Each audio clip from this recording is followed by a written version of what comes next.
The Glass River. Chapter 1.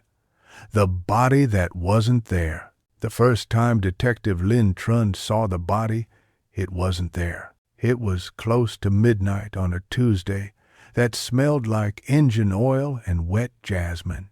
Rain had spent the last 3 hours sanding the city down to its bones, rinsing motorbike exhaust from the palms, slicking the blue plastic awnings that rippled above huddled drinkers on Lei Lai. Water poured from balconies and neon signs, and the city answered with 100 different kinds of reflection, each one shifting, multiplying, lying. District 1's glass towers blinked like a row of watchful metronomes. In their mirrored skins, Lin saw 100 versions of herself. A dark ponytail, a raincoat that had forgotten how to repel water, a face a shade too pale for this humid hour. Her hands itched for a cigarette she no longer allowed herself, a ghost habit that visited when a case opened under the kind of circumstances that promised to stay open for far too long. The call had come to her unofficial phone first, a number only informants, journalists, and the occasional debt collector thought to dial. A young man with a voice like he'd swallowed gravel. He'd said something about a live stream, a dare, a body on the pedestrian bridge by the Glass River. Then, "You didn't hear this from me," and a click. 10 minutes later, her official phone lit up with dispatch, sending her to the same place, which was how Lin knew the night was graduating from nuisance to inevitability. They called it the Glass River because, most of the time, it demanded a reflective myth to dull its bite. In daylight, the Saigon River was silt brown, full of workboats and chatter. At night, when a storm polished its surface smooth, it became a tablet the city wrote on in garish light. The pedestrian bridge that arched across it was the kind of civic optimism that politicians liked for photo ops. Curves like a silver dragon's spine, LED ribs that pulsed cherry and cobalt, lovers carving names into the guardrail. Now it was cordoned off with a lid of yellow tape that trembled in the wind, and uniformed officers stood around in the particular posture of men waiting for orders they hoped would not be their own. Lin flashed her badge at a constable with a soggy cap and the expression of someone resigned to the worst kind of paperwork. "Where's Quang?" she asked. "On the way," the constable said. "Traffic. Rain. You know," she did. Even at this hour, the city's arteries didn't empty so much as congeal. Lin ducked under the tape and started up the bridge. The LED ribs glowed through the rain, their colors softened into a bruise. The footsteps of officers made wet rubber sounds, a chorus of squeaks that sounded like a flock of anxious birds. She walked past a woman in a poncho who had the double camera lanyard of a freelancer and the impatient dignity of those who believed the world owed them novelty.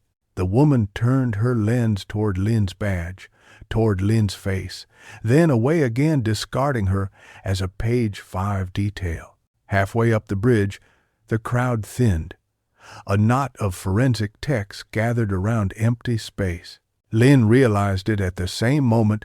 One of the techs, the quiet kind with a narrow face and careful hands, looked up at her and shook his head, once as if not at her but at what the world insisted on doing. "No body," he said.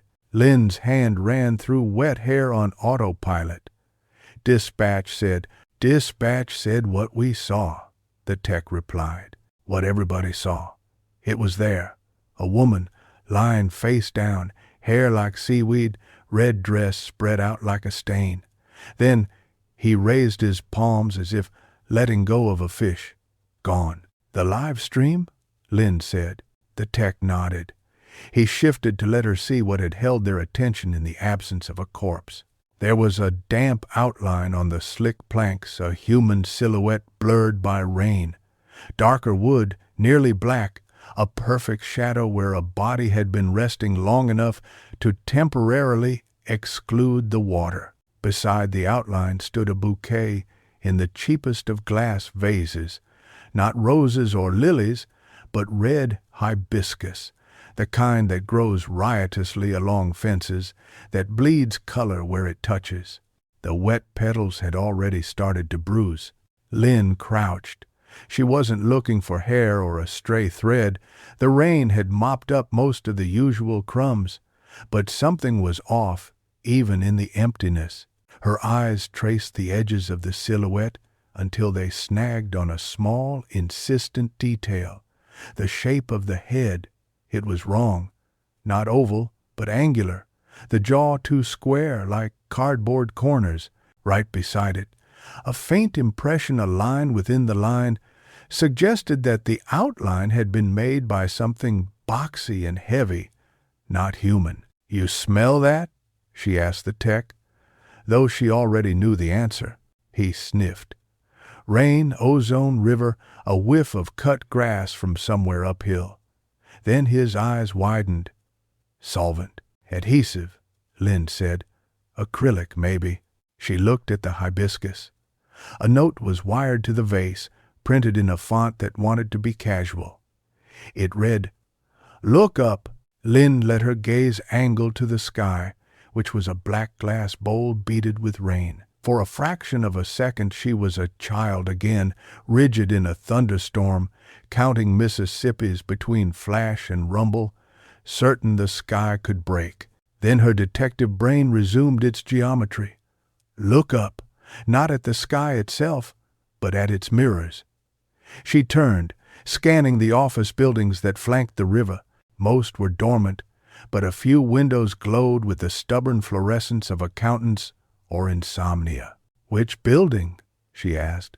The tech gestured with his chin toward a 22-story with a glass curtain and a logo that only paid taxes in sentiment. Its top floors were wrapped in an LED screen that in daylight sold rugs and in nightlight sold better versions of oneself. Rain warped the images until they were dissolving faces.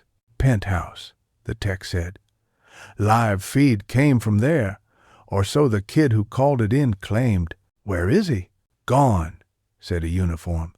"Blended with the rain." Linh let out a breath, as if she'd been keeping it for someone else.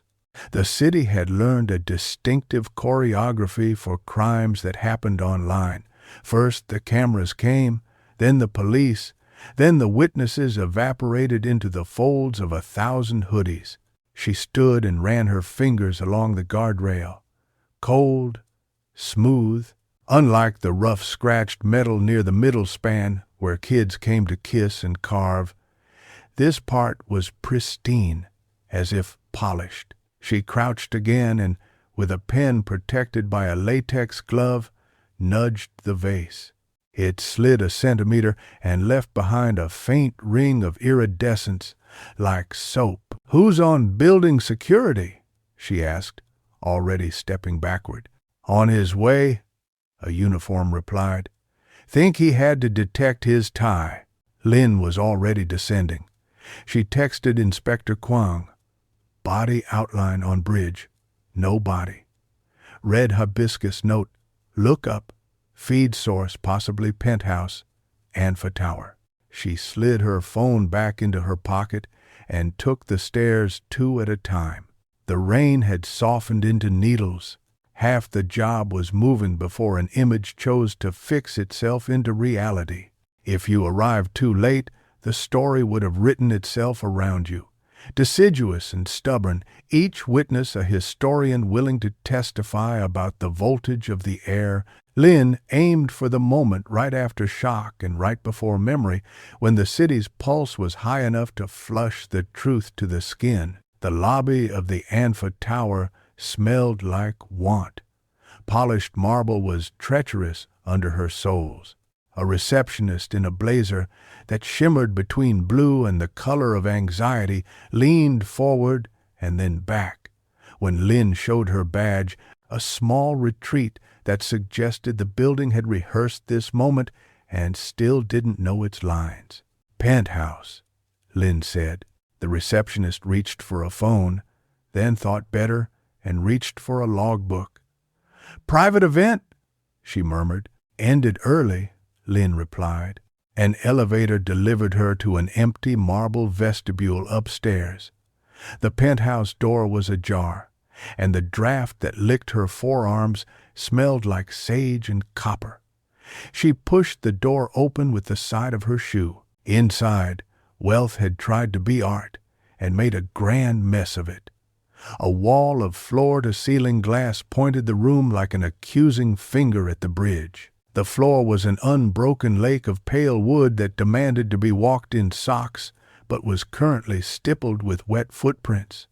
A projector hung like a sleeping bat from the ceiling. On one end of the room, a white canvas so enormous it bullied the furniture stood like a tidal wave paused in court. On the canvas, a red rectangle, so vividly saturated it felt heated.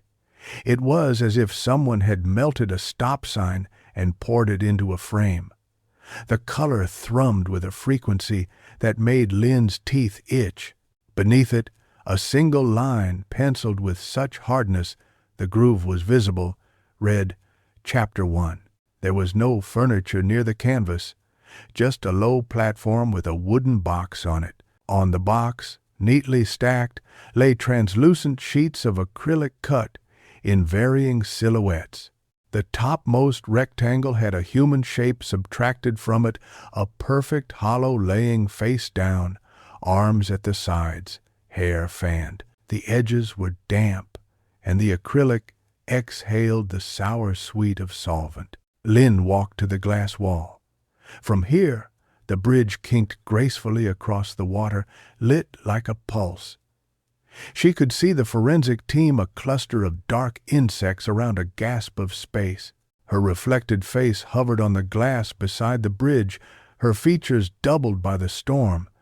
In that ghosted image, for a heartbeat, she thought she saw a woman in red standing behind her shoulder. When she turned, the only red was the painting. Humming with stubborn insistence, her phone buzzed. A message from Quang. I'm in the lobby. What am I walking into? An artwork, she typed, and a confession, or an audition. Quang's reply didn't arrive in text but in person. 5 minutes later, water clinging to his mustache like dew on wire. He was taller than anyone expected, the kind of tall that made interior designers curse. He hung his soaked jacket on a sculpture that already looked like it wanted to be a coat rack, gave her that unhurried half-smile that people mistook for laziness. And here I thought you only invited me to rooftops to talk about my impending divorce, he said, voice roughened by rain and cigarettes he never admitted to. I would never waste a rooftop on your marriage, Lynn said. It's the season finale, no spoilers. Quang's gaze took a slow lap around the room, slotting details into their correct drawers. What am I looking at?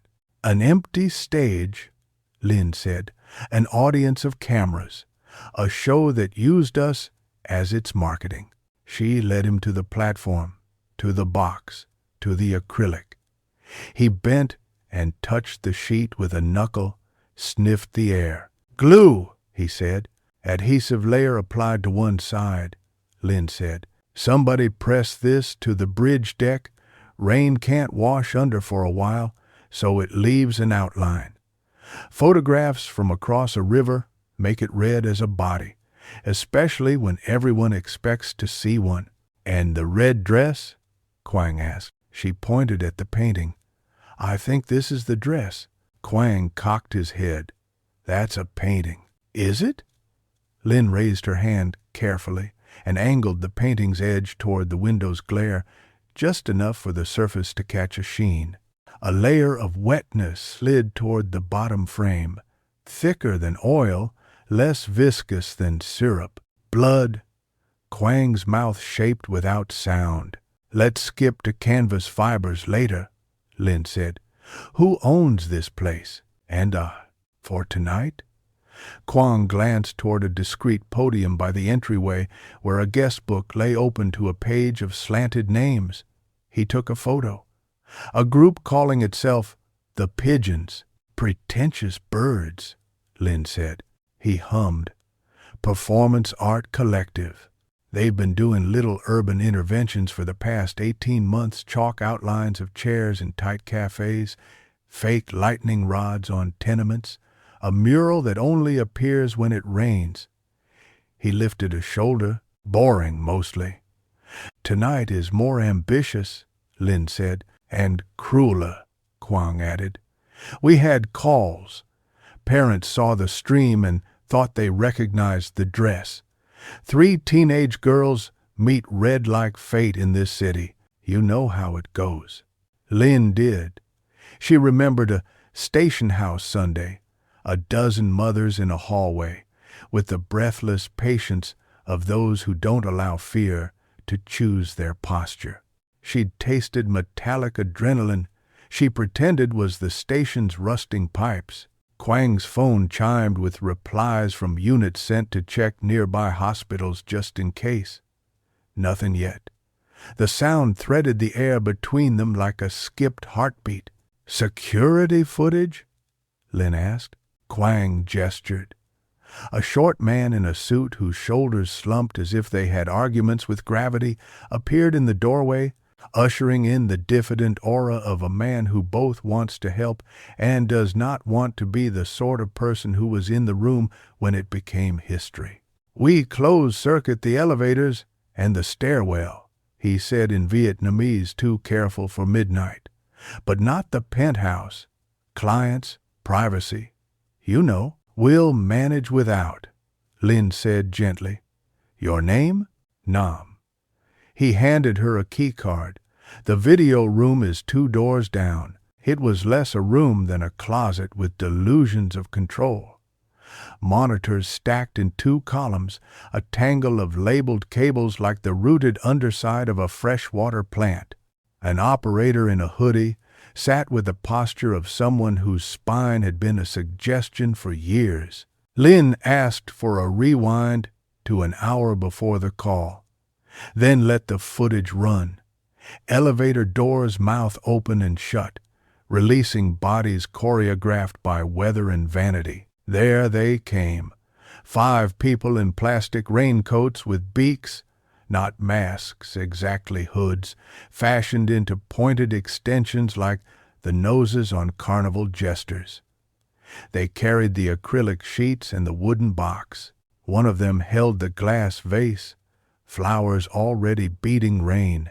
Pigeons, Quang murmured. Can we see their exit? Lynn asked. The operator scrubbed. 24 minutes later, the same group returned.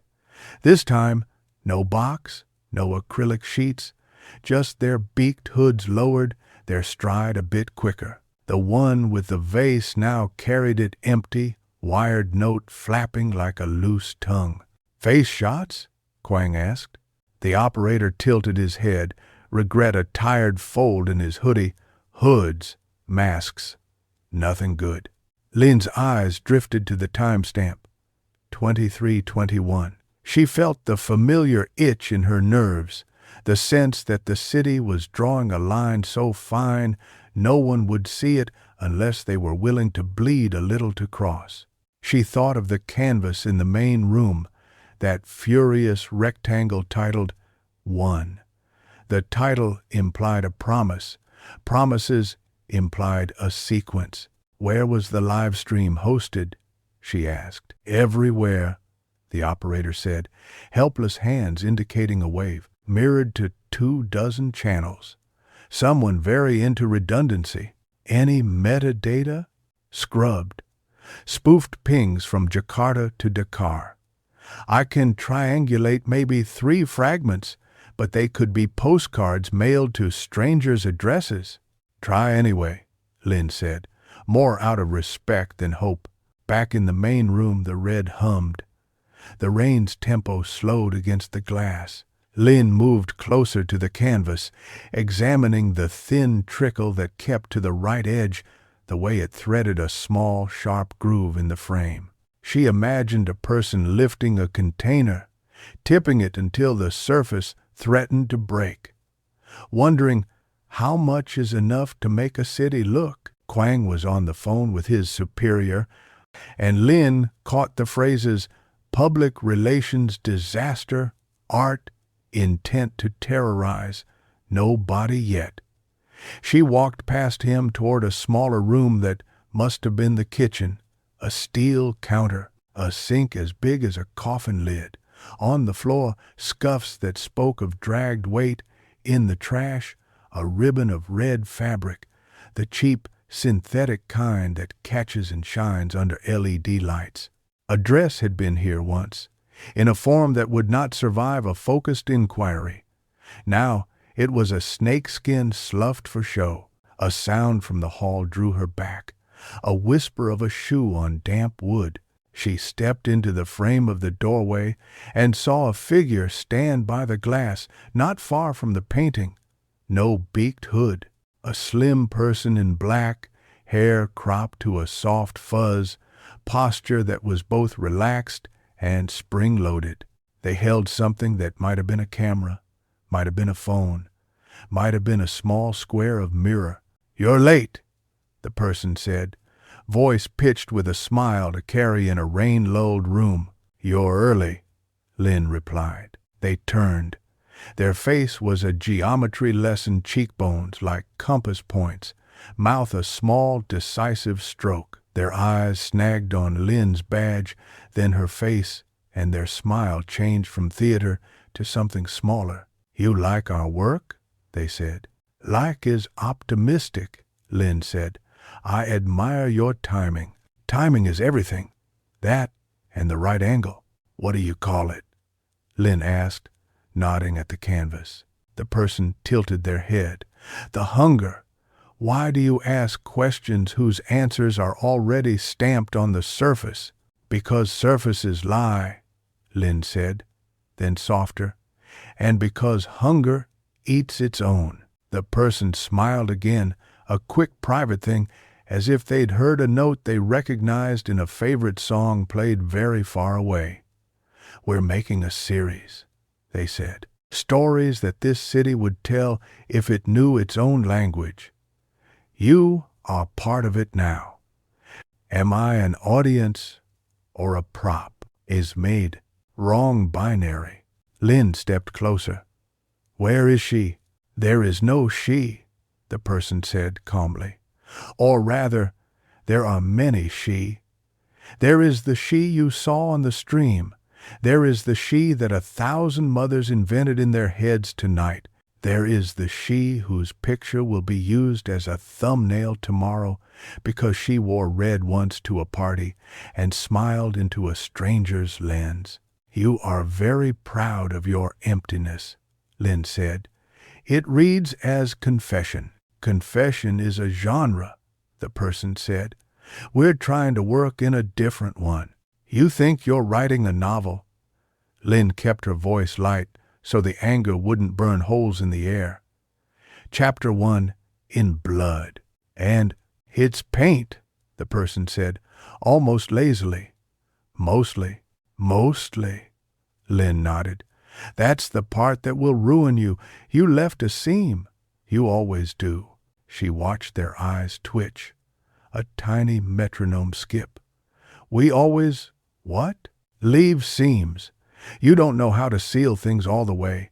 You think reality is something you can stretch over frame and staple at the back, but you are impatient when you are excited and the corners betray you." The smile didn't fall so much as fold. "You talk like you know me," the person said. "But you've never met me before tonight. And Hobas forma." Linh thought about telling them that this wasn't true, that she had been meeting them in small ways, in smaller crimes for the better part of the year. The chair outlines, the lightning rods, the rain mural, things that toyed with fear but never stepped on its throat. This was different. The red rectangle had teeth. "Come with us," the person said, surprising her. "We're going to write Chapter 2. We could use a character like you." Lynn considered the distances to the elevator, to the glass, to the person's wrist where a pulse telegraphed itself. She considered the way the rain made the city sound closer, more plausible. A choice made at a bridge would carry differently than one made in a penthouse. She remembered the outline on the wet wood, the vacant hibiscus. The city had been presented a whole and invited to pour itself in. "Let me guess," she said. "You post a time and place and wait for the city to show its face to itself." "We made a church for attention," the person said.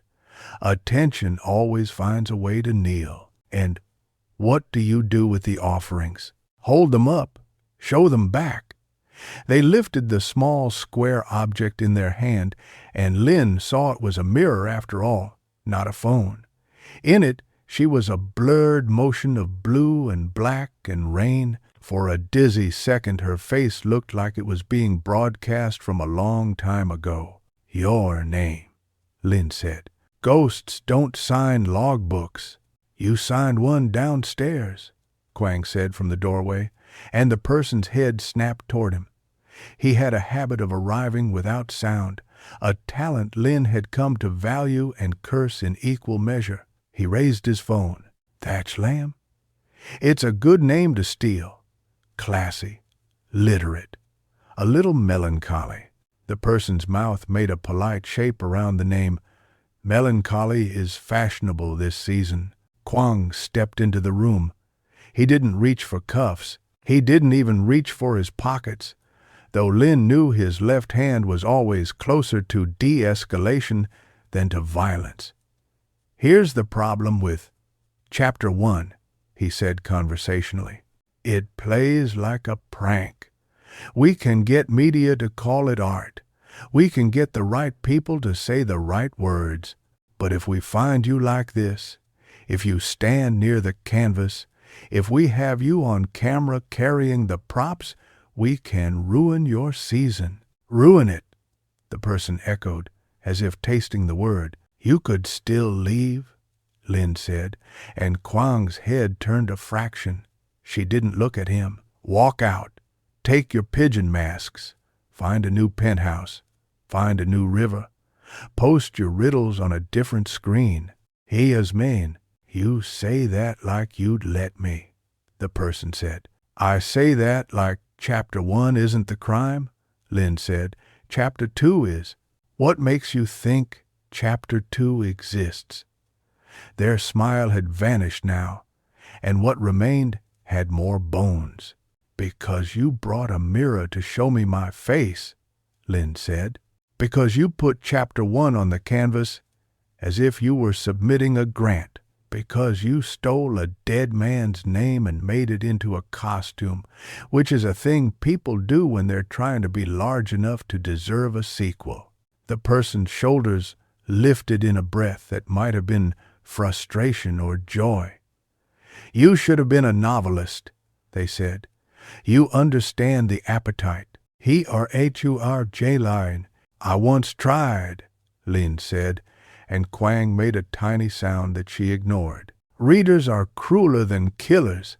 They ask you to make sense of hunger and then punish you when you tell the truth. That hunger doesn't want sense, it wants repetitions." Silence drummed between them under the rain. The city outside flexed and released. The person thatched lamb by theft lowered the mirror. "Tomorrow," they said. "Noon. The market with the green awning near the pet shop that sells birds who do not know they are not outside." "Which market?" Quang asked. "If you have to ask, you shouldn't come." Then they slipped past them, light on their feet but not hurried, and Lynn let them go. She felt Quang's gaze on her like a question and met it with an answer she hoped he would read correctly. "You're right," he said quietly.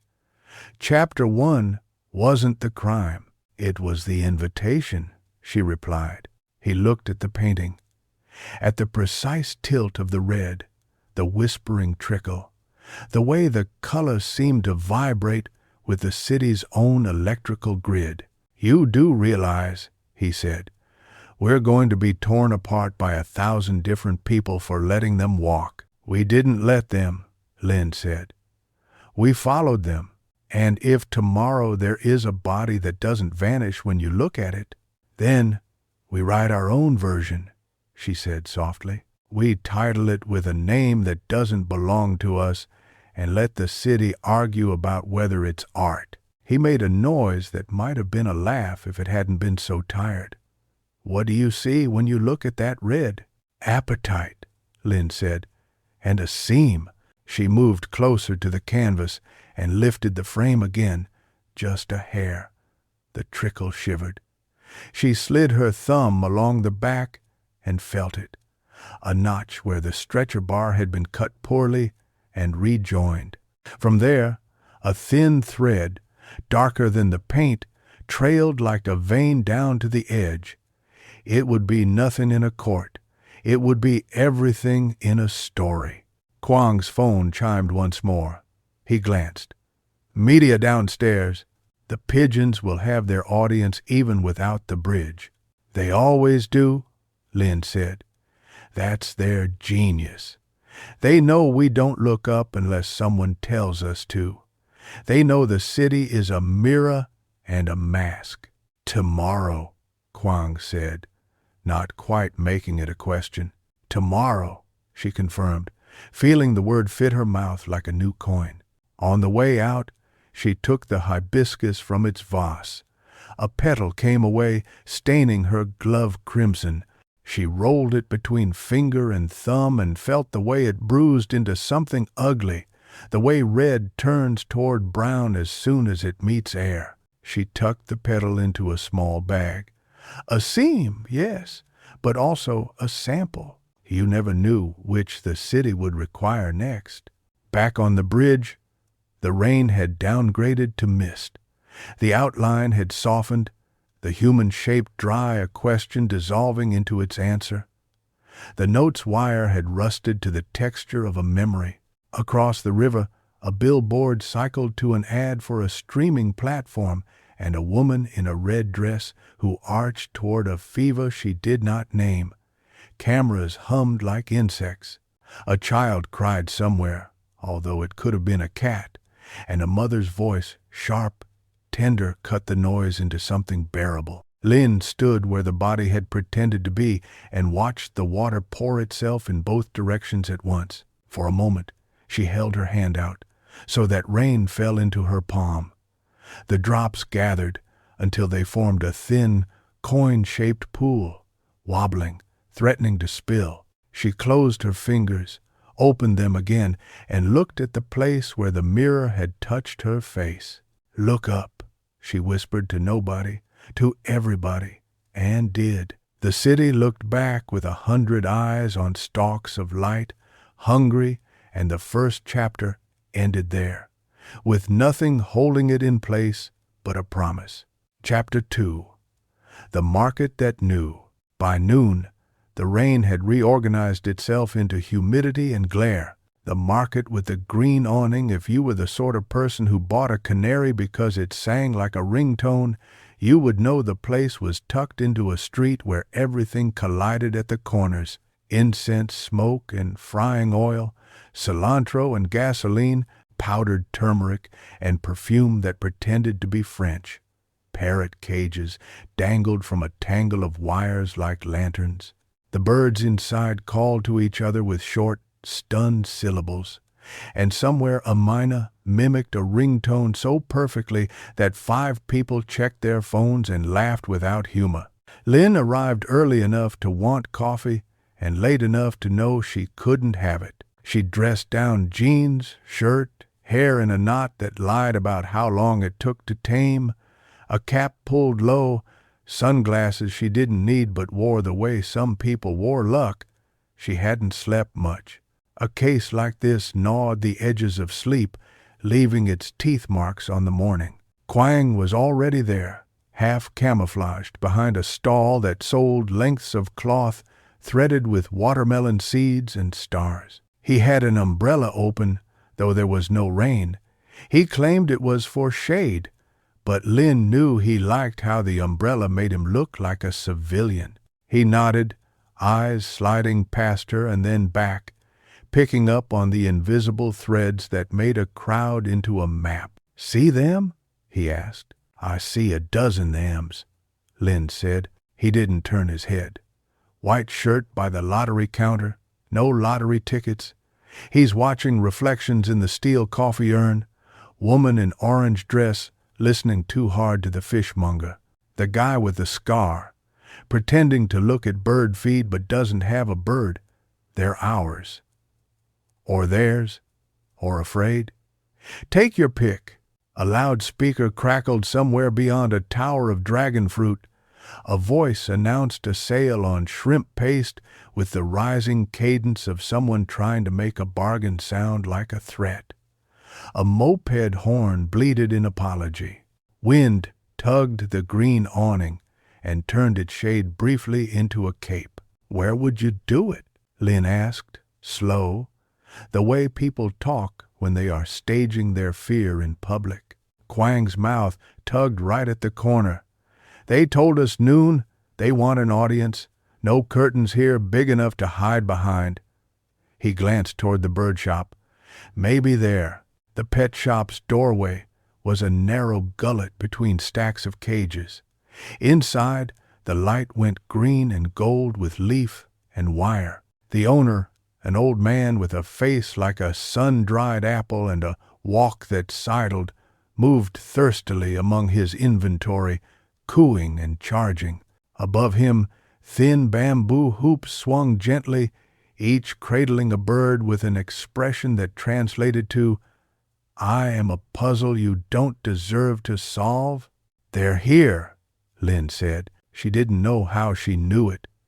She only felt a sheltering of air, as if a cloud had rolled above the awning. She saw a change in attention across the market, the way people began to hold their breaths in unison without acknowledging it. Then she saw a figure, slim, black clothes, hair a soft fuzz slip between a pyramid of mangoes and a hanging scale that looked like it might measure luck. They carried a paper bag that was damp at the bottom. Their mouth was set, their eyes flicked from shadow to mirror and back. Thatch Lamb, the stolen name.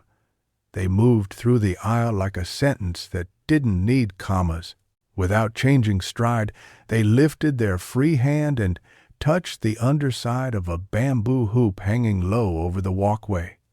The hoop dipped. A mirror glided down on two thin threads until it hung shoulder height, catching just enough of the market to assemble it into a stage.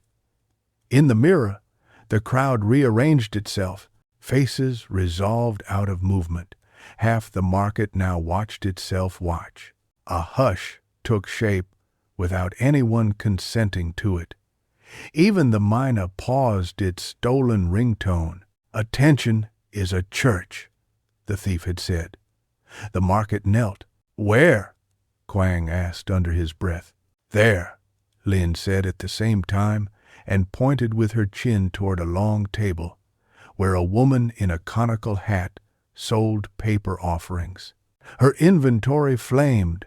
Stacks of joss money printed with imperial faces, paper cars with gilded bumpers, paper suits for paper journeys, paper lipstick, paper rice cooker, paper phone. Death requires logistics. The seller's hands moved quickly, building altars on demand. Thatch Lamb crossed to her and set the damp paper bag on the table. The paper seller frowned professionally at anything not pre-specified and said, "What do you need? We have everything to go." "A dress," the thief said. "Red.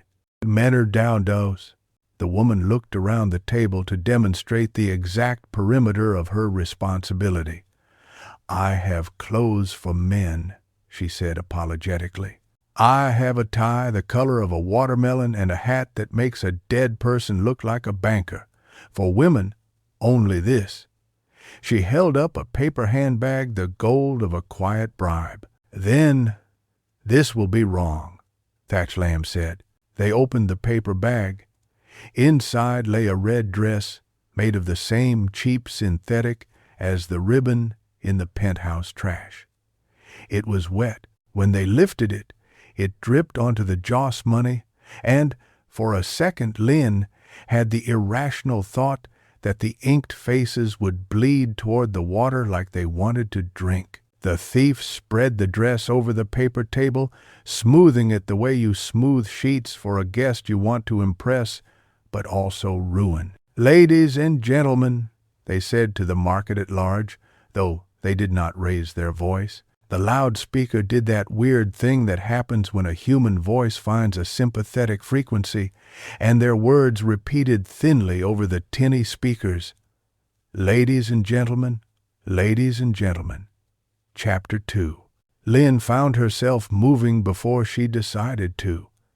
She cut through the press of people and stopped 3 meters away, as close as she could get without giving the crowd something to clench around. Quang's umbrella bumped something fragile, and someone cursed him in the third person as if he were a weather pattern. "What happens in Chapter 2? Lynn asked. "You do," the thief said. And she does. They reached under the table and pulled out a long, flat piece of acrylic. It wasn't a silhouette this time, but a rectangle with a perfect rectangular hole in the center, as if a window had been cut from a window. They set it on the dress so that the hole framed the torso. From the paper bag they took a paint roller wrapped in plastic. They peeled the plastic away, and the chemical smell lifted through the market, sinister as déjà vu. "Stop," Lynn said, and Thack Lamb did. They looked at her not like an adversary, not like a mark, but like a co-signer on a contract neither had read. "You could," they said. "You could stop the market, stop the chapter, let the city keep its noon. Or watch," they said, and smiled without their teeth, "and learn your role." Quang's voice slipped into her ear. "Uniforms at the exits, but if we make noise, this turns into a stampede." It wasn't the stampede she feared, it was the shape of the hole. She let the thief continue. They dipped the roller into a metal tray hidden under a cloth. When it came up, it dripped a red that wasn't quite paint, wasn't quite anything that a civilized word likes to hold. They placed the roller on the acrylic and pushed. The color slid over the plastic and through the hole and onto the dress's torso in a perfect rectangle. It made a sound like someone smoothing hair. The crowd made the sound a crowd makes when it becomes one animal. "Chapter 2, the thief said again. "She isn't there, but she won't go away."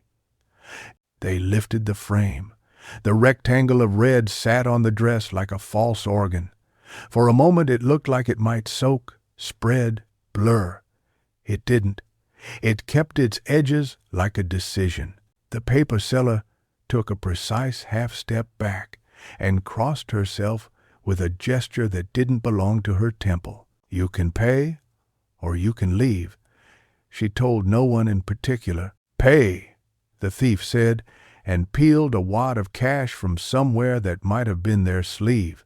They dropped the money on the table where it stuck to the dampness and leaned toward a small brazier used to light joss and tilt it so the flame licked the edge of the dress. The synthetic puckered and blackened. The red rectangle refused to burn. Heat made it glossy. "Enough," Lynn said, and moved. She made it 3 steps before a cage of parakeets came down from above a careful drop, the threads cut by someone with good fingers and poor intentions. The cage smashed on the ground between her and the table with a noise like plates forgiving you for everything.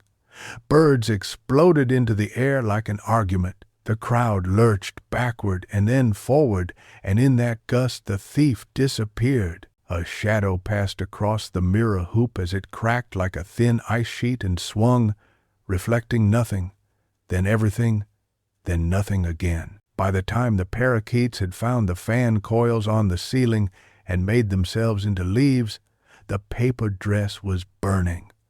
The red rectangle shone through flame like a code meant for satellites. The paper seller fanned her table with a woven tray, cursing in whatever language a woman uses when she thinks someone has cursed her inventory.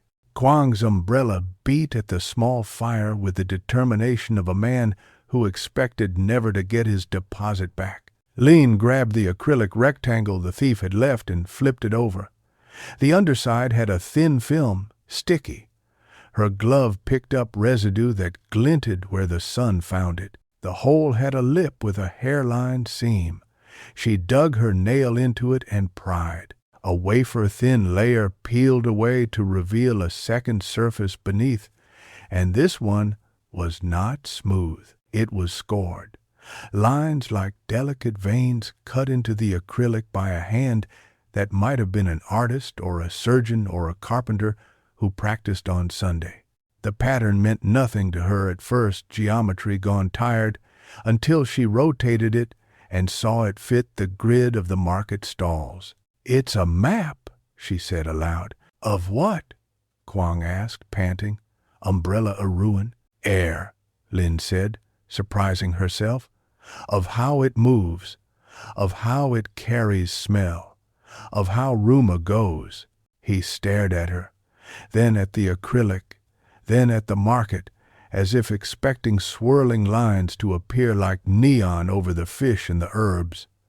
It felt like that in her head, a map of currents, which meant they staged the parakeets, she said, and the mirror. They used the birds to force a shape in the crowd. And the smell, she sniffed, under smoke and cook oil and cilantro was the thing she'd counted last night. The sweet sour of solvent, the sharpness of cut acrylic, and something darker iron and salt that she could name but did not want to. They trained us to make room, to open a channel. "A channel for what?" Quang asked. A woman screamed. It wasn't a shriek of surprise scream.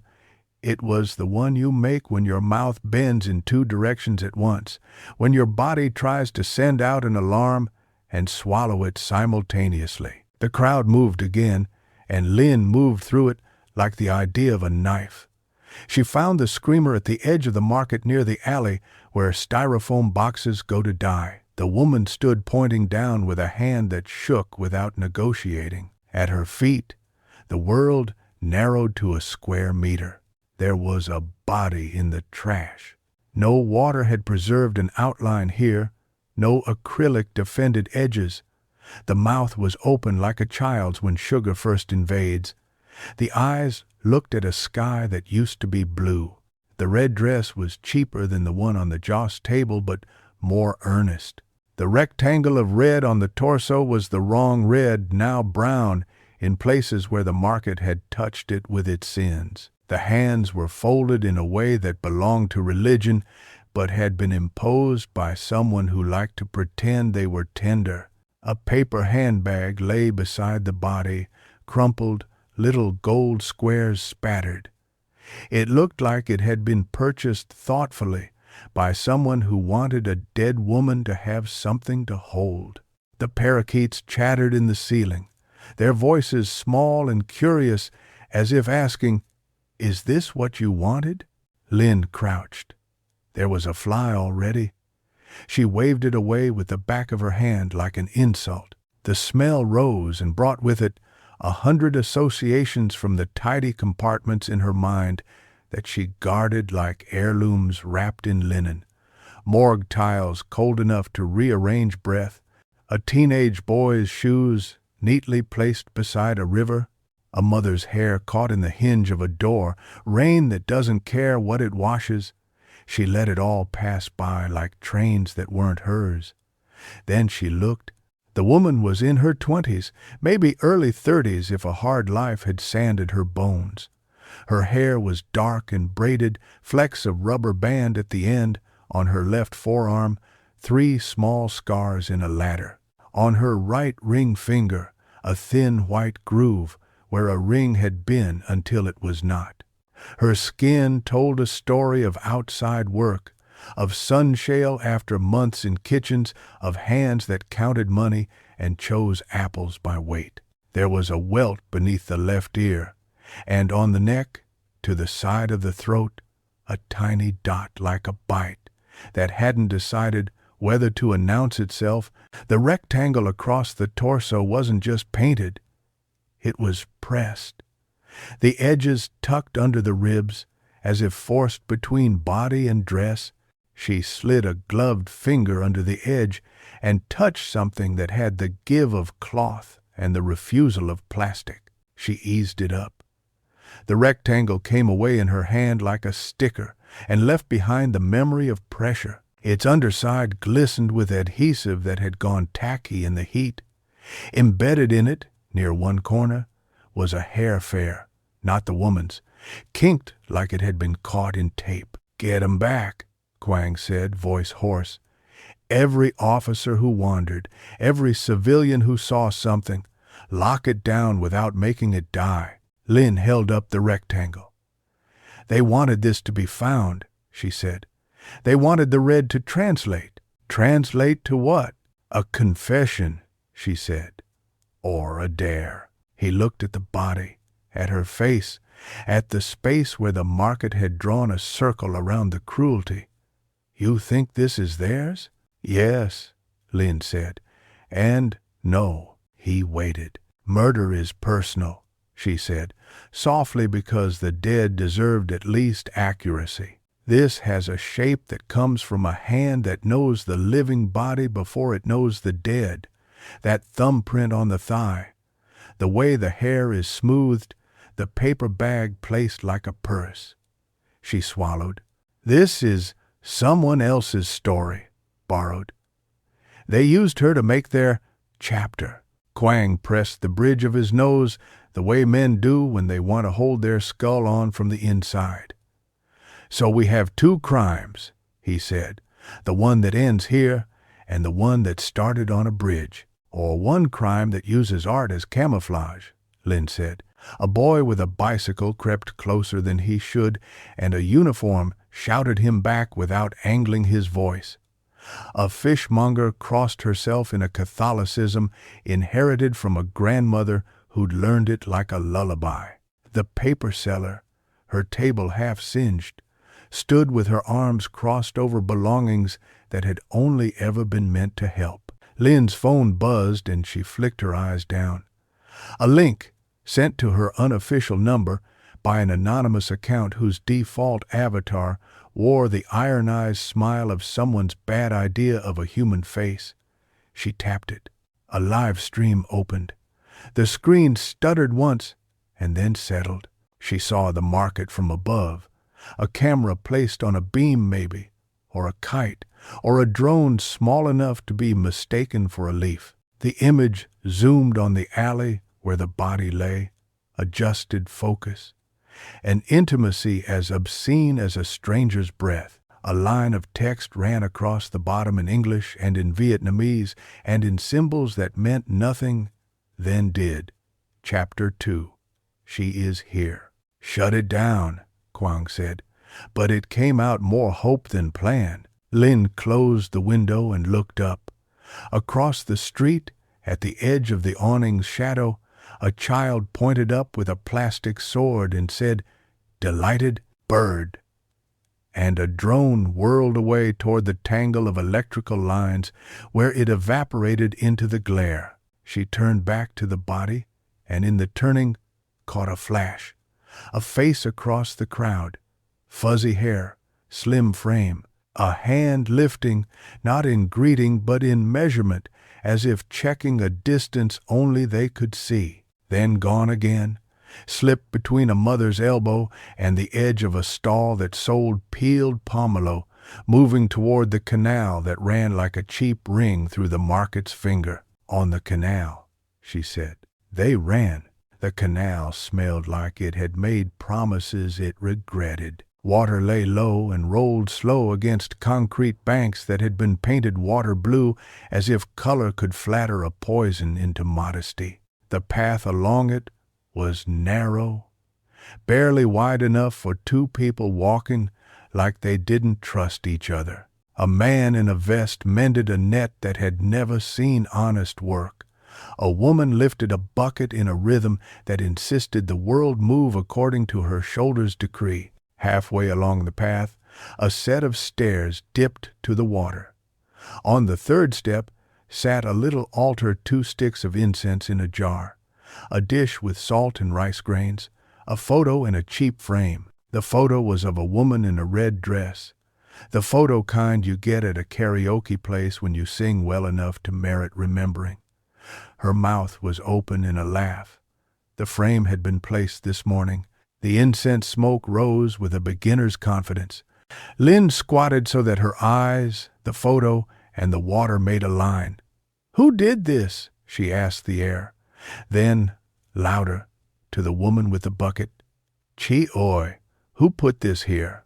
The woman's mouth pressed into the shape of someone who was too smart to enjoy tragedy. "A boy," she said. "Brown shirt, clean hair. He looked sorry in the way that makes you want to forgive someone you don't know." "What time?" "I 2-3. An hour ago," she said, as if time was a bowl she'd been holding carefully since then. Quang pointed with his chin at the photo. "That her?" "Maybe," Linh said. The red dress in the frame matched the dress in the alley only in that both were red, but the face it could be. Or it could be someone else with the same haircut and the same bad karaoke lights. She felt sweat gather between her shoulder blades and flowed down with the solemnity of a vow she hadn't agreed to. The boy with the bicycle had followed them because guilt is a strong leash. He hovered near enough that Quang didn't have to pretend not to see him. "You," Quang said. The boy straightened like a soldier surprised by a medal. "Da?" "Last night," Quang said, "on the bridge." The boy swallowed. Adam's apple shy under skin. "Da, you called," Linh said. It wasn't a question. She recognized the gravel in the throat married to adolescence. She recognized the itch in the feet that made a person run toward light. She recognized a volunteer when she saw one. "I called," he said.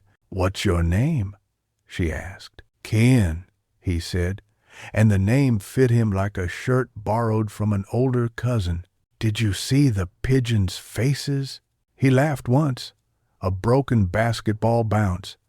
"I saw the idea of their faces." "You saw enough to draw," she said mildly. His eyes widened in surprise that she knew him so quickly without reading anything but air.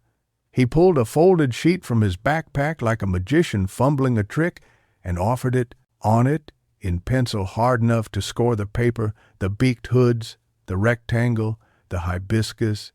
He had drawn the acrylic sheet with a precision that belonged to someone who learned line by line. In the corner, he had sketched the outline of a shoe, a particular tread, a missing chunk in the heel. He had drawn, too, a hand with a ring that wasn't a ring, a band of dark around the middle finger, a rubber band, or a stain where a glove ended.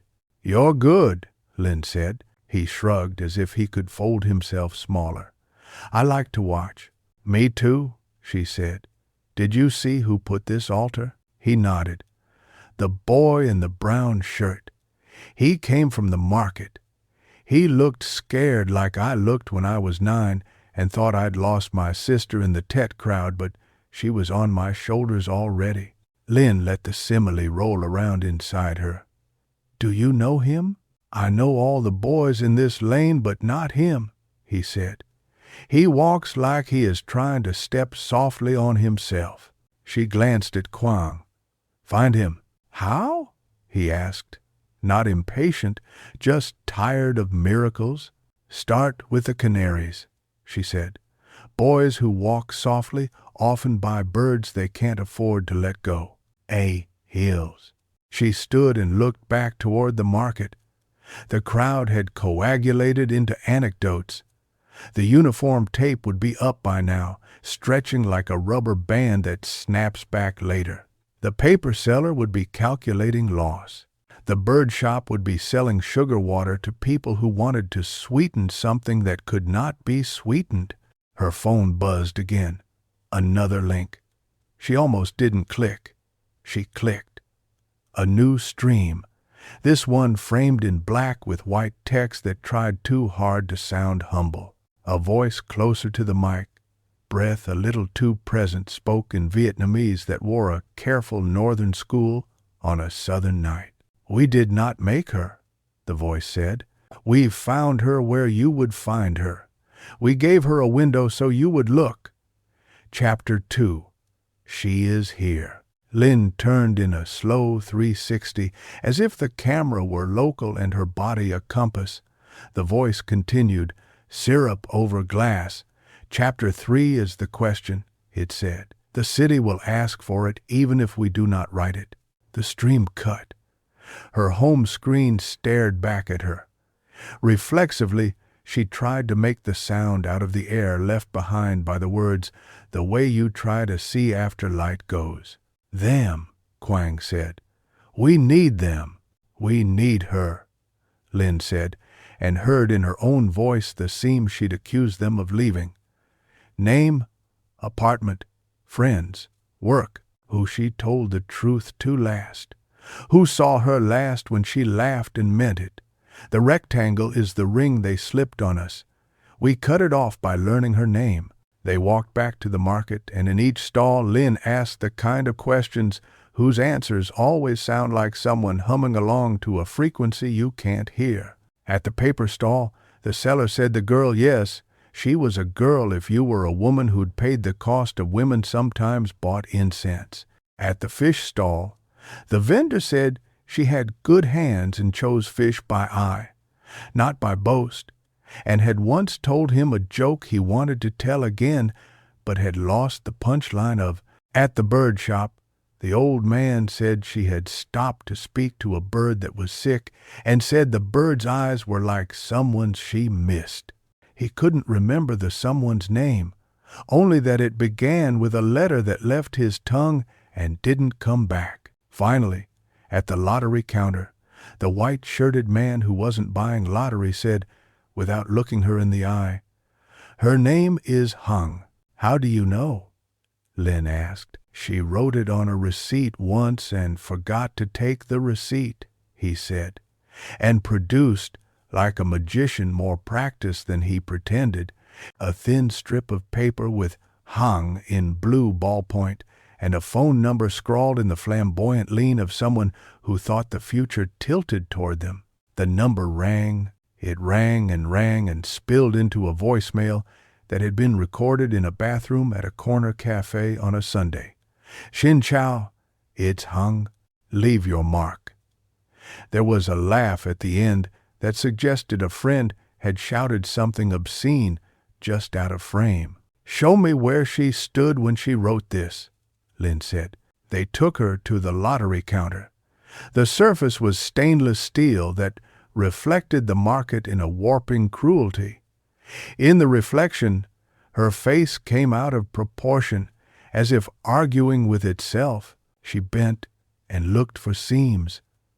Their faint ring where something had been set down, not a vase, a jar maybe, a jar like the one at the canal altar. She went back to the altar steps. The jar stood there with incense burned to ash. She lifted it. The bottom was etched with a maker's stamp, a 3-letter code that belonged to a factory 2 districts away. On its rim, barely visible, residue the texture of dried tears. She scraped a flake into a bag. On the underside, a thumbprint small enough to belong to a woman or a boy who abandoned his ring years ago. "Get me her," she told the air. The air said nothing. By late afternoon, light went viscous. The city began to consider the work of evening, what to cook, what to sell, what to repair before someone important saw. Linh sat at a plastic table under a tree that still held some rain in its leaves and typed notes with the focus of a penitent. Her fingers ached. Her eyes felt peeled. Across from her, Quang chewed a skewer of something that, after 3 bites, resolved itself into pork and sugar and relief. "You think they killed her?" he asked. "I think they found her," she said. "Maybe they watched her die. Maybe they made their chapter from someone else's period." He made a face. "You're a poet when you're tired," she smiled without comedy. "You'll make a priest if you don't quit. We need to pull CCTV from the blocks around the market last night and this morning. Drones, deliveries. We need the pigeons who aren't artists, the old men with breadcrumbs and bad hearts. We need to find the boy in the brown shirt, and we need to find out if anyone in this market has a cousin who runs a factory that makes acrylic and sells to a collective that pays in cash and glory. We also need sleep," he said, and then quickly, before she could turn it into a weapon, "But not yet." The sun stumbled toward a cloud bank heavy as a threat.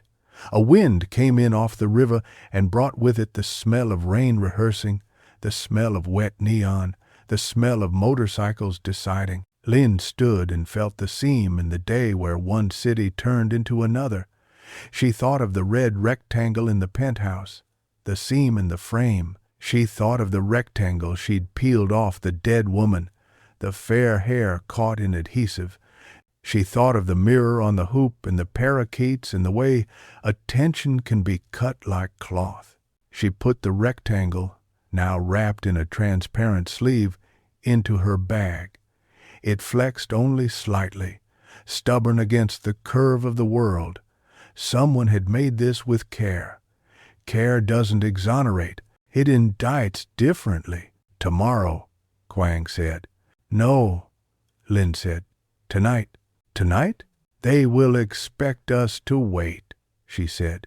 "They will expect us to prepare for the press conference, to prepare our condolences, to prepare our definitions.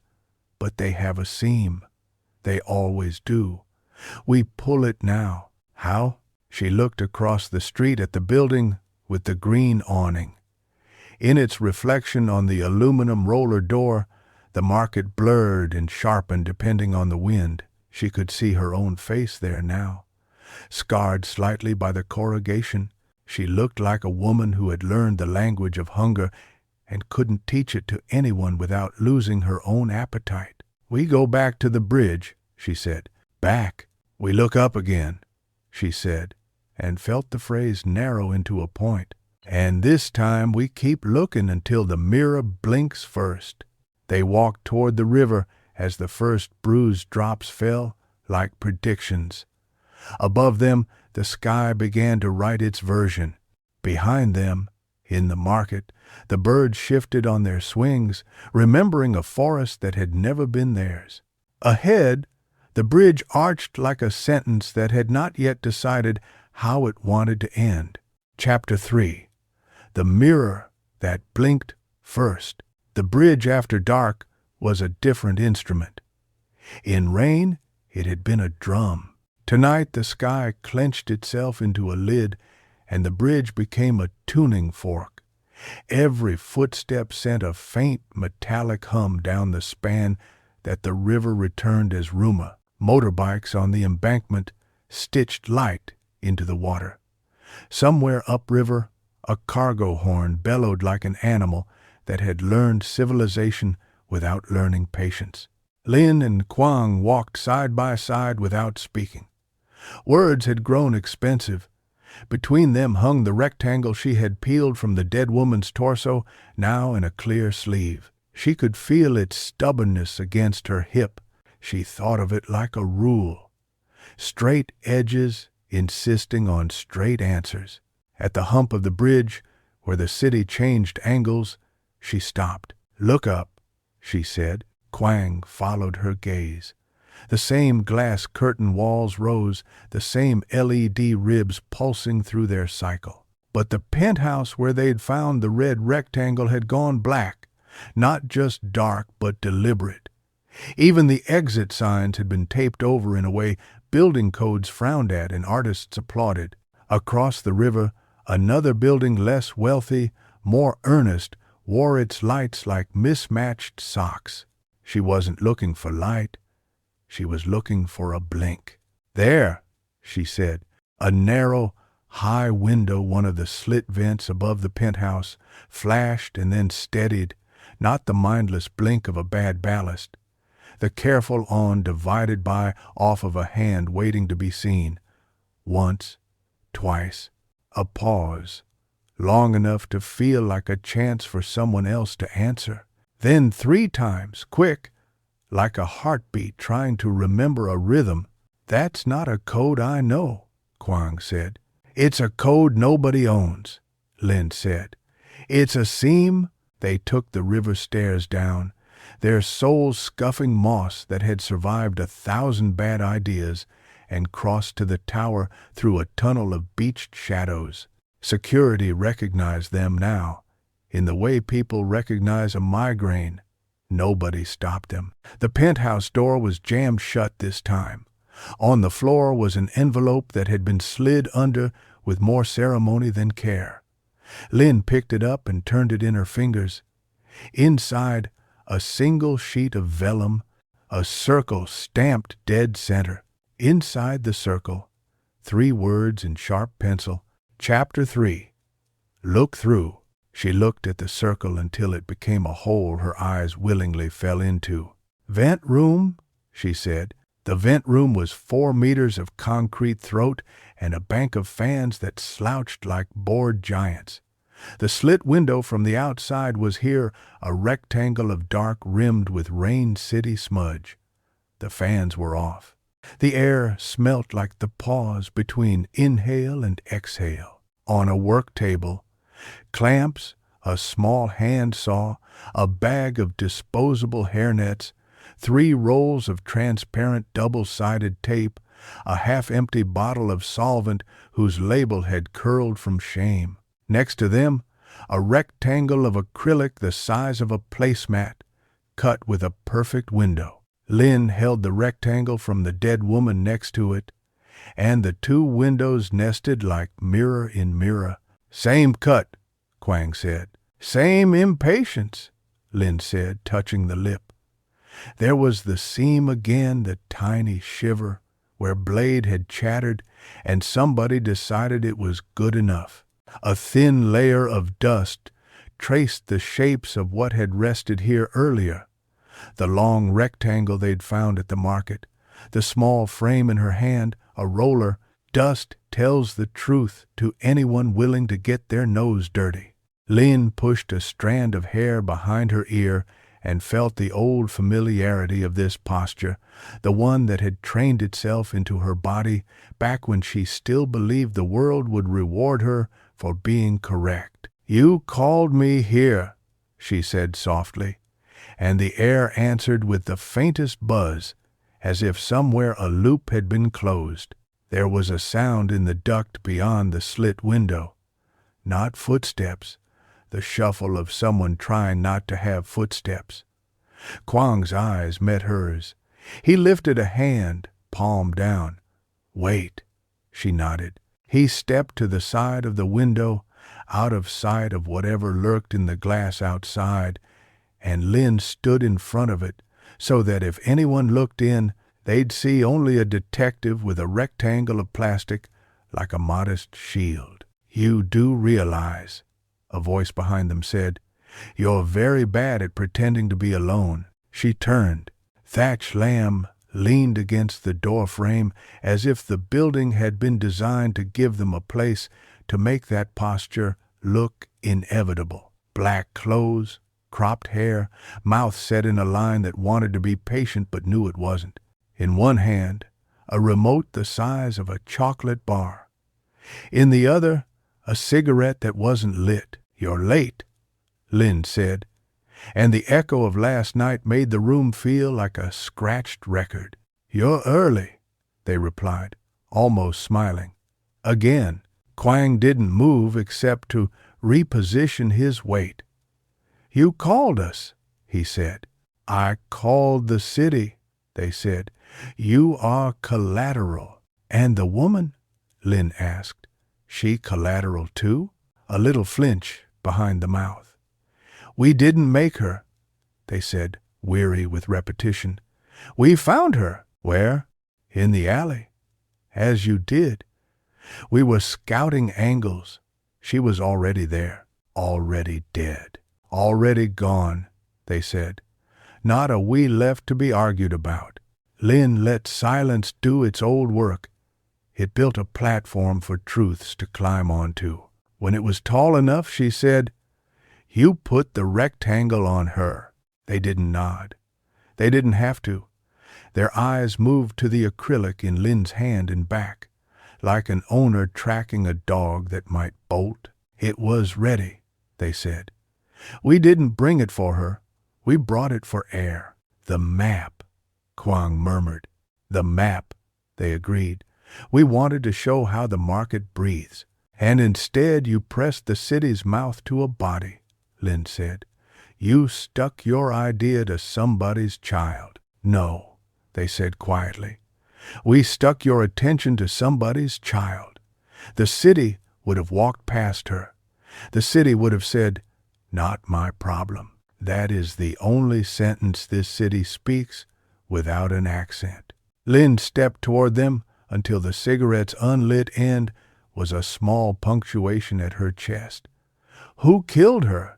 If we knew, we would have painted his name in blood on your mayor's forehead, they said, just as quiet. We are not apologists. We are amplifiers. Then why am I here? Linh asked. A tiny click from the remote. The slit window brightened, not with day-night clung out there like a bruise, but with light summoned from elsewhere. Across the river, the earnest building with mismatched socks had turned into a screen. The entire face of it glowed a soft gray, and then lines drew themselves. A city map in white on smoke. A dot pulsed at the bridge, another at the market. A thread stitched them. The thread thickened until it was a ribbon. The ribbon twisted and became a rectangle. The rectangle became a window. In the window, a face. A man in a white shirt. Hair so fair it refused to obey light and shadow, strands kinked like thread that had been wrapped around the wrong spool and then ripped free. He looked into the camera with the confidence of someone who could never quite remember being told no. Behind him, a wall of canvases with red rectangles that thrummed even pixelated. The patron saint of attention, Thack Lamb said, and this time their smile was not patient. Your window. Name, Quang said, though he was already reaching for his phone. Ngol Vun Nia, they said. Owner of Gallery Anfa on the second floor. Patron, sponsor, benefactor, thief. He paid for our first project. He paid for our last event. He asked for higher stakes. He asked for hunger. You said no? Linh asked. We said yes, they said. We do not lie to ourselves that we are better than our appetites. And still you're here, Quang said, showing us his face. Because he stopped paying, they said, and because he started asking for ownership.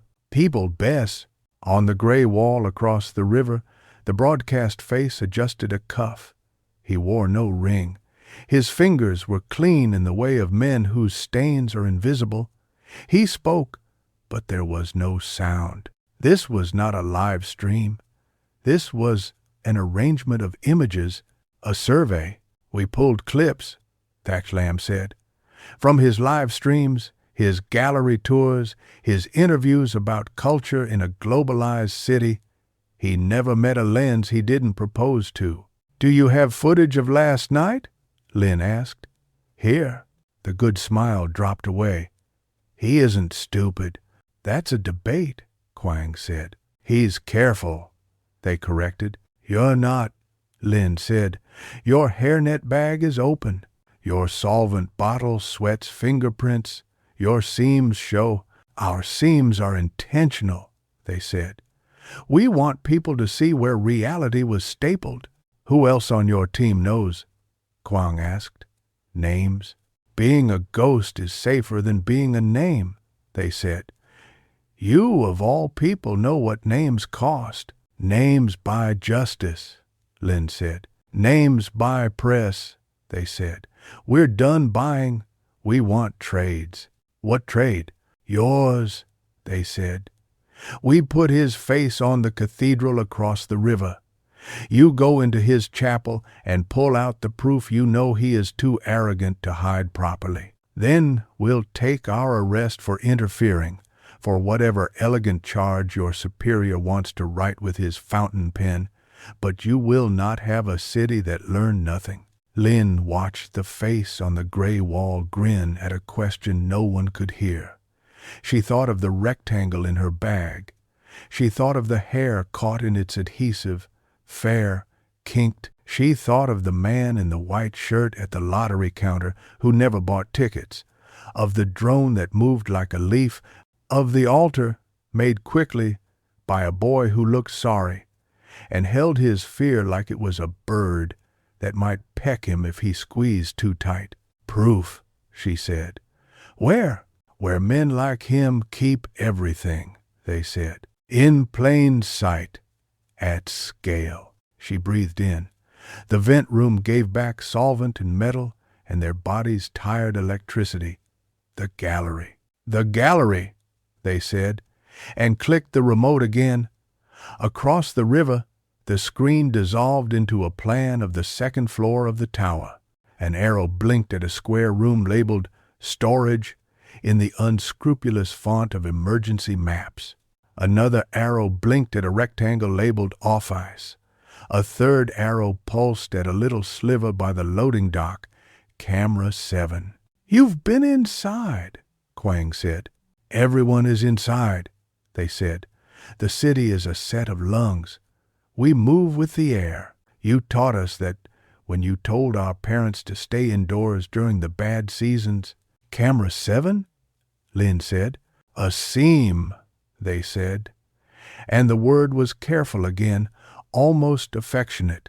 A new camera in an old hole. He installed it yesterday. He wanted to see everything and leave a record of how he saw it. He is a director. He thinks reality is his extra. And you want us to go, they said, while he's busy explaining his genius to himself in the mirror we made him. Lynn looked at Quang. He looked back. Between their gazes lived a decade of choices in corridors less glamorous than this, a decade of knowing when to be the order and when to be the accident. Give me the remote, she said. They handed it over without humor. If I run, you will catch me, they said, more statement than promise. If you run, you will trip over your own craft, Lynn said. They smiled with their eyes as if that compliment had been a betrayal they'd asked for. Go? The gallery on the second floor had a door that was trying too hard to be neutral. Inside, the air had been curated. Cool, citrus without confession, the scent of money pretending to be taste. White walls held red rectangles in frames that whispered about provenance. A young attendant with a black turtleneck and a face like a magazine asked if they had an appointment. Lynn showed a badge. The attendant's mouth made the shape people's mouths make when they realized their job description's last line, and other duties as assigned has sprouted claws. Storage, Lynn said. Mr. Nia isn't, the attendant began. Storage, she said again, and the badge did the part the voice didn't. Storage was a cube of shelves and bubble wrap and crates stenciled with names that could have been artists or brands of bottled water. A fan stirred the cool. In the corner, a bank of small monitors showed camera feeds tiled like a faulty mosaic. Cam 7 blinked, and the frame was black around the edges, as if someone had pushed the lens too far into its socket and it had lodged in a hole. Where is this? Quang asked. The attendant hesitated. His eyelids argued with his conscience, and conscience won on points. Back, he said, by the loading door. The loading area smelled like wood that had been cut yesterday and money that had been made last week. A new panel had been installed near the floor, a small square patch that didn't match the old paint. Lynn crouched. On the patch, a camera the size of a knuckle peered from a drilled circle. The drill's bit had bitten at the edge and left chatter marks. The seam was a child's smile, hiding a broken tooth. "Open it," she said. "Do you have a warrant?" the attendant asked, suddenly remembering an internet forum. "I have a dead woman," she said, and saw the moment the scale tipped inside him. He found a screwdriver because people who are paid to keep secrets are always ready to reveal them to the right authority. The panel swung aside and revealed a shallow cavity. Inside, a small solid-state drive lay like a prize in a cereal box. Beside it, a vial capped in rubber. The vial's contents had dried to a dark crust that had flaked into the seam where rubber met glass. A label underneath the vial identified it as belonging to a laboratory supply store District 3, whose owner Lynn had once interviewed after a graduate student tried to distill knowledge from acetone. She slid the vial into a bag. The solid-state drive reached for her like a neat sin. She took it. In the bottom of the cavity, stuck to adhesive. She recognized now the way you recognize your own handwriting in old notebooks. A single hair remained, fair, kinked. It came away on the tweezers with the inevitability of a bad decision. Quang exhaled. "Camera 7, he said, and the way he said 7 made it sound like a number that expected gratitude. "Office," Lynn said. The office door was locked. The attendant started to look for more keys. Lynn gently pushed his hand down and looked through the glass. It was a tidy room with a desk that had lost a fight with its own clean lines. On the desk, a stack of guest books. The top one lay open to last night. She could read the names from here. One was a dead writer. 3 were initials. One was Nia N. The N flourished as if auditioning. A lacquered box sat beside the books. In the reflection off its lid, she saw a small crescent of light where something had been lifted and not returned carefully enough. "Call him," she told the attendant. "I can't," he said. "You can," she said, "and you will." She nodded at the room beyond. "He entrusted you with the walls. Trust me with the rest." The call rang once, twice, 3 times. A voice picked up, smooth and friendly in the way that waits its turn to sell you something. "Anfa," it said. "Mr. Nia?" the attendant asked, and the name landed like a coin in a dish. "Busy," the voice said. "Tell the delivery to use the back." "Police," Lynn said, leaning toward the phone so the word would walk in with its boots on. "We are in your gallery. We need you to join us." A pause, then a chuckle. "Ah," he said, "the performance continues." "Does it?" Lynn said. "Or does the city get a curtain call?" "Curtains are for hiding," he said. "My walls are glass." She hung up. Quang raised a brow. "He isn't coming," she said. "He's going to stage it."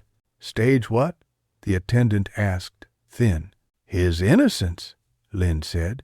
They returned to the bridge because that was where he would choose to be blessed. The screen across the river now showed footage from noon. The mirror hoop, the parakeets exploding, the rectangle shining through flame.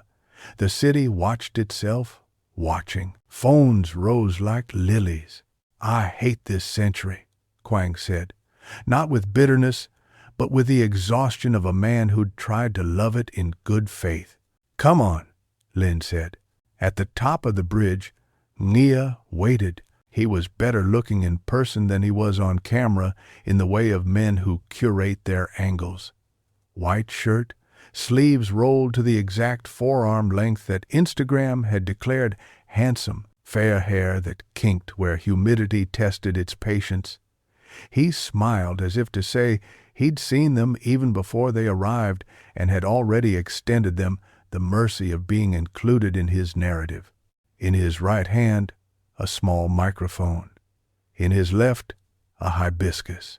"Detective," he said. "Inspector, you like our city," Linh said. "I love it," he said. "It loves me." "It will teach you otherwise," she said. "It always does." "Do you know what I love about it most?" he asked. He didn't wait for them to perform his curiosity. "It knows how to look. People talk about attention spans as if they have shrunk. No. Attention has sharpened. It chooses. It decides.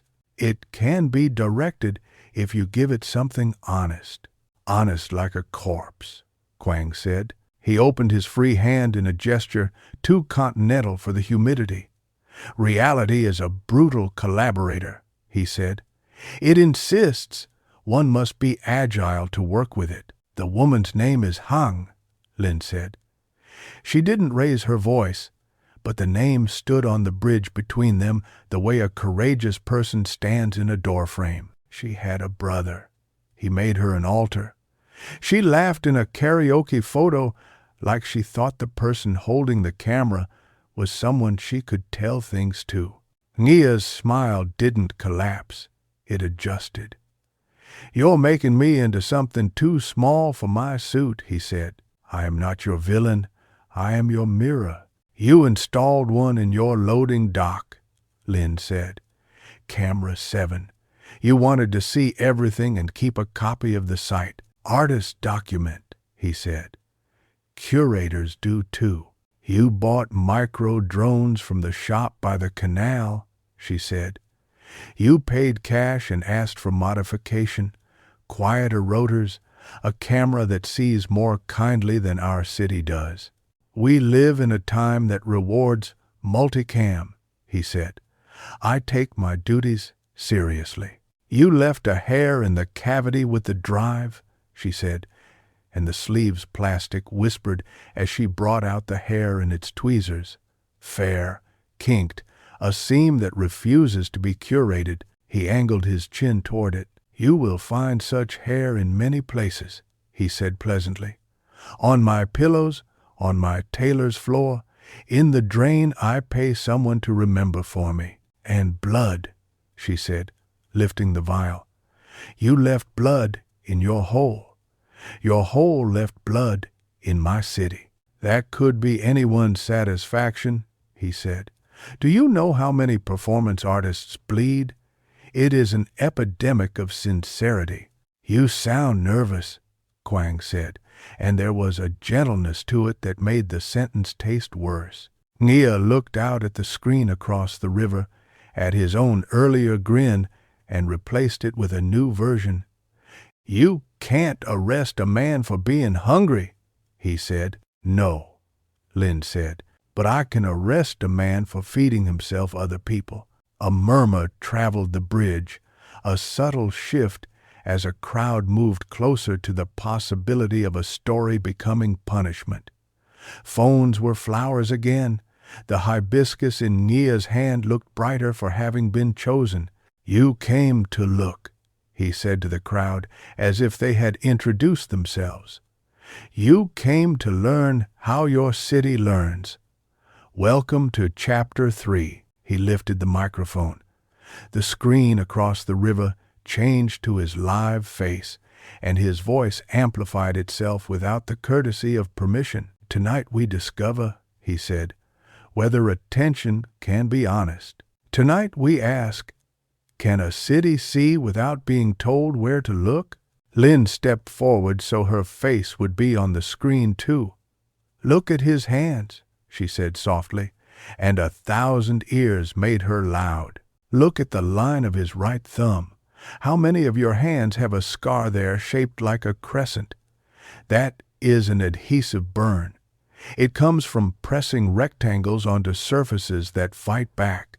It comes from sliding a frame over fabric and skin. He smiled with a specific piece of his mouth. I applaud your narrative instincts, he said. Look at his left shirt cuff, she said, and the camera obeyed because cameras love conspiracies. See the darker edge? That's solvent. You've been handling acrylic, Mr. Nia, at night, carefully, like a man who knows not to breathe when he's aligning seams. A breeze ran a finger along his fair hair. He didn't blink. His eyes had the glazed courage of a man whose adrenaline was a permanent appointment. I paid for exhibitions, he said. I am hands-on. The city admires this quality in men like me. You paid for exhibitions, she said, and for drones, and for hibiscus, and for a rectangle of blood that you poured onto canvas so the city could look and think. Color. You bought everything but the right to her, he laughed. The sound ran along the bridge and came back emptier. I did not kill her, he said perfectly. Find my seam. Linh let the silence swell. Then she lifted the rectangle from her bag, the one that had been peeled from Hung's torso, and held it so the screen could find it. We did, she said. You tried to press the city flat and it wrinkled. We found your wrinkle. He shook his head, slow, indulgent. You found your own interference. That hair is not mine. Those lines are not mine. Perhaps your ghost friend could explain who is really on trial here. The remote she'd taken from Thatch was warm in her pocket, like a small lie. She clicked it. Across the river, a new image blinked into place. Camera 7's eye, set not in the loading dock pointing out, but looking in. Someone had moved it. With a staticky cough, the feed found focus. On the screen, a small room, the edge of a crate. A hand enters frame, long fingers, a crescent scar on the right thumb. The hand holds a rectangle of acrylic with a window, presses it onto red fabric. The camera is too low to show the torso, but the fabric wrinkles and then stretches. Another hand appears, smaller, wrist wrapped in black tape. That hand smooths hair, a gentle, nauseating gesture. Cut. Another clip. The same long-fingered hand lifts a vial, shakes it, pours. The rectangle drinks, a drop spills. The hand wipes the drop with a cuff.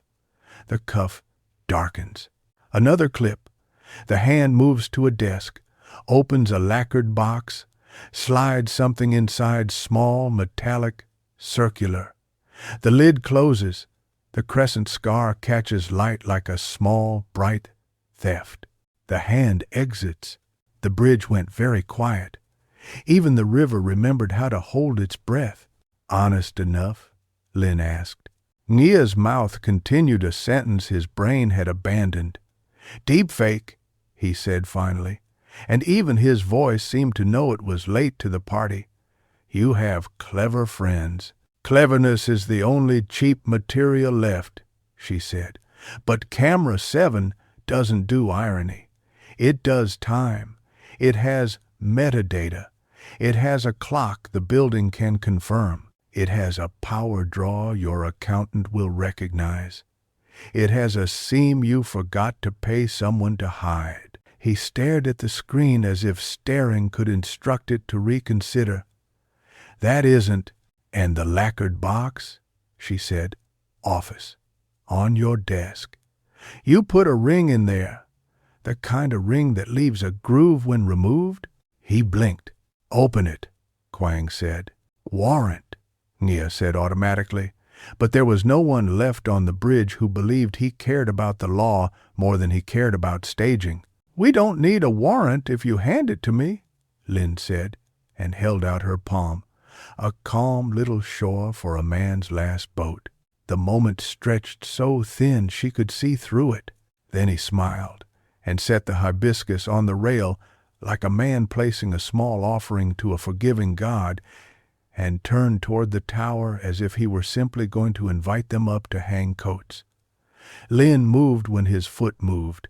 Quang moved faster than physics. Neo wasn't practiced at running from people. He was practiced at making them run to him. He took 2 steps and met Quang's shoulder with his sternum. The microphone skittered across the deck like an insect that had learned humiliation. The crowd didn't cheer. A woman near the front covered her mouth as if a prayer had escaped, and she was ashamed. By the time they reached the office, the lacquered box opened its lid like it had been waiting to tell its version. Inside, a ring sat on velvet, not a diamond, not a band of precious metal that promised status, a thin silver band whose inside inscription had been worn down by skin. You could still read it. H and N. N stands for the city, Nia said weakly. For now. Or for Nia, Linh said. You have too many nouns for yourself. He stared at the ring as if it had betrayed its own role. She didn't need it, he said. Because she was dead, Linh said. He said nothing. We can do this with dignity, Quang said. Not a threat, not a gift. Nia lifted his hands. His right thumb trembled, and the crescent scar looked suddenly like a question mark. In the interview room, hours later, he tried on stories like suits. He had found her. He had tried to help. He had pressed the rectangle to mark the horror, to speak a new language that would protect her from anonymity. He had known she was in trouble with someone else, with a boyfriend, with a debt, with a small god who charged large interest. He had poured paint because paint is safer than blood. He had poured blood because blood is honest. He had never poured anything. The camera had been tampered with by children who resented adulthood. He loved her. He didn't know her. He didn't know her name. He had guessed it from a melody. He had taken the ring to give it back.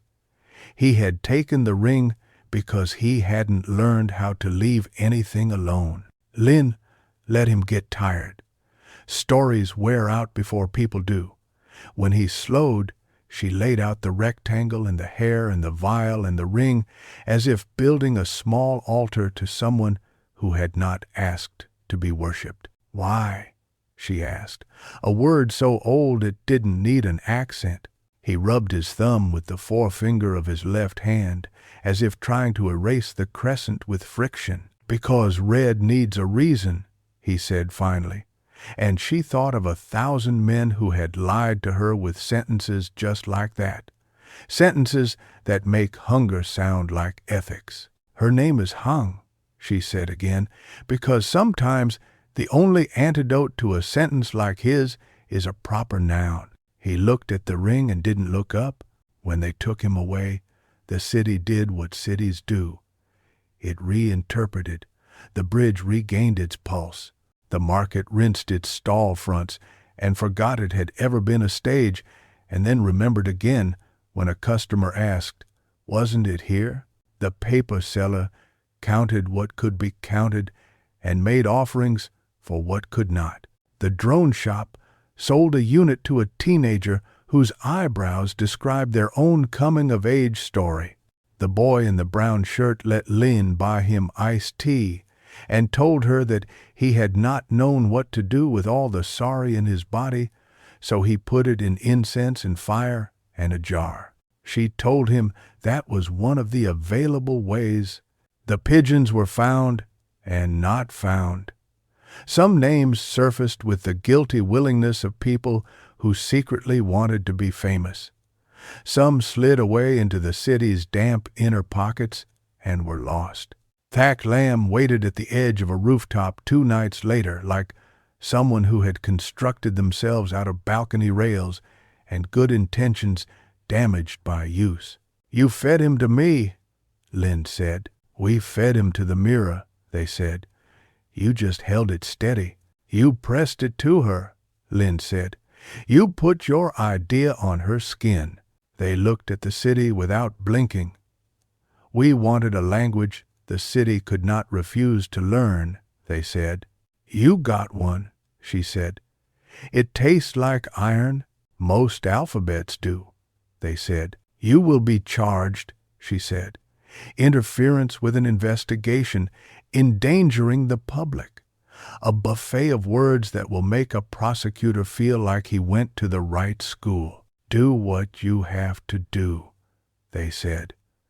Let it mean something, she sighed, and the sound felt like untying a knot you haven't admitted is part of you. Nothing means anything for long here, she said. That's why we keep drawing lines on the water. They looked at her then, a rare whole look, not a glance cut into quotations. You're wrong, they said. The right names last. Your city is made of them.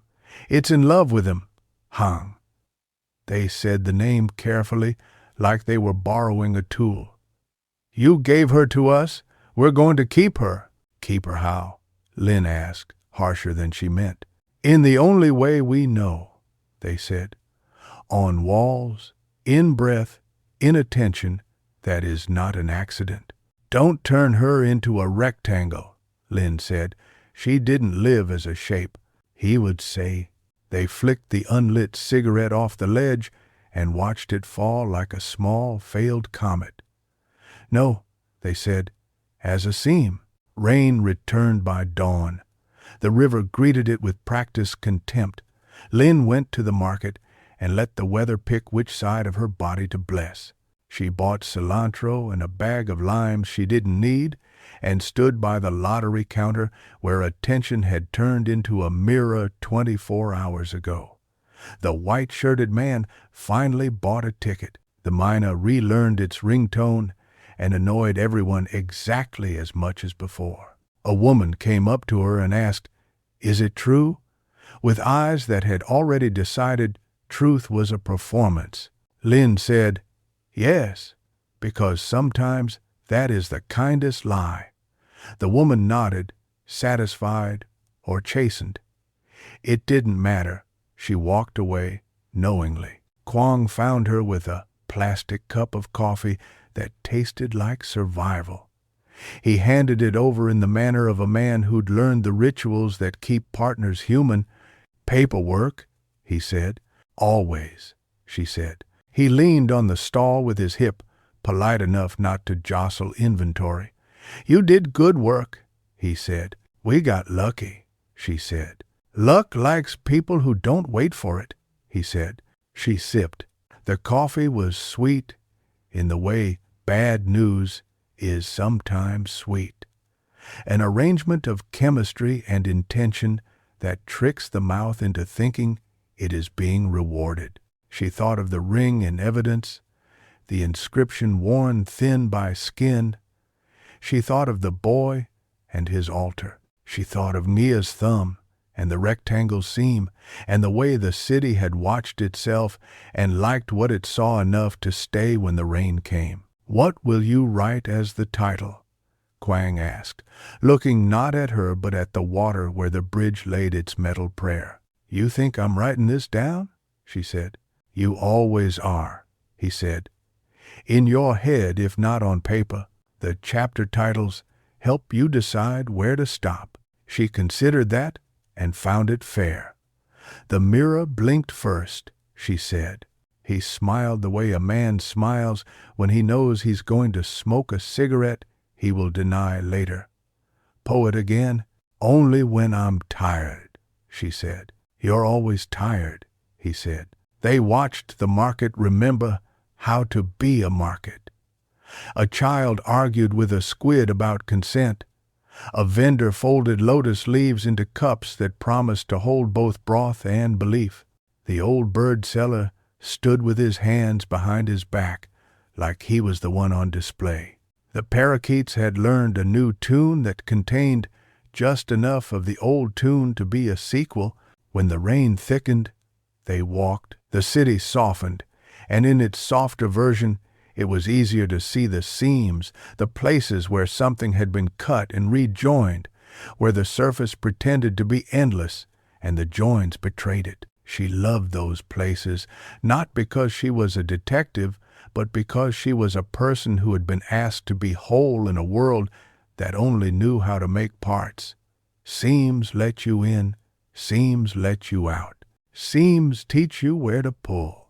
On the bridge, a new bouquet had been tied to the rail with string knotted by a careful hand. Not hibiscus this time, white wildflowers that don't have names in the stores. A note hung limp with rain. Lynn lifted it. It did not say, "Look up." It said her name. She tucked it into her pocket as if she had been given a coin to pay a ferryman she didn't intend to meet today. The river took the rain and made it its own. The city wrote itself on the water.